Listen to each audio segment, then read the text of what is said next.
আমাকে বলছেন? আবার কাকে? ভরতের ঘুরঘুরুনি দেখেই ঘুরঘুর করা এক পুলিশের আবির্ভাব। বলল, অনেকক্ষণ থেকে ফলো করছি। কেন বলুন দেখি? ন্যাকামো করো না বাবা, চেনা হয়ে গিয়েছে তোমাকে। আপনি থেকে একেবারে তুমির অন্তরঙ্গতা পুলিশের।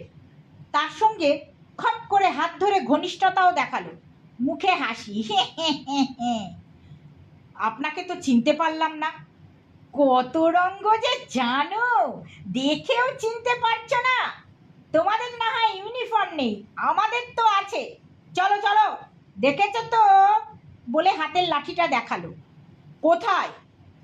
যেখানে যাওয়ার হিড় হিড় করে টেনে নিয়ে যায় পুলিশ। তারপর একেবারে হাজত। ভরত তো বিস্ময়ে হতবাক।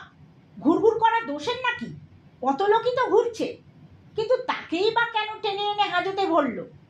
ছোট্ট হাজতের ঘরটা, কেউ নেই, তবে একটা বিশ্রী গন্ধ আছে, আর মশাও আছে।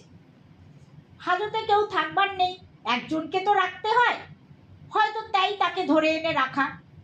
নানা উল্টোপাল্টা ভাবনায় কোনোটাই ভরতের ধরা থাকে না, শুধু নিজেই ধরা থাকে হাজতের মধ্যে। ও ভাই, শোনো শোনো, সব কাল সকালে, এখন আর কথা নেই। আপনারা ভুল করছেন। আমোদপুরের বাস থেকে নেমেছেন তো? হ্যাঁ। রামপুর যেতে? হ্যাঁ। ব্যাস ব্যাস, তাহলেই ঠিক আছে। লোকটা ঠিক কথাই বলেছে, তুমি ডাকাত, ও ঠিক চিনেছে। ভেবো না, তোমার দলের আরো 4 জন ধরা পড়েছে। লোকটা তালা বন্ধ করে এক ঝলক হাসি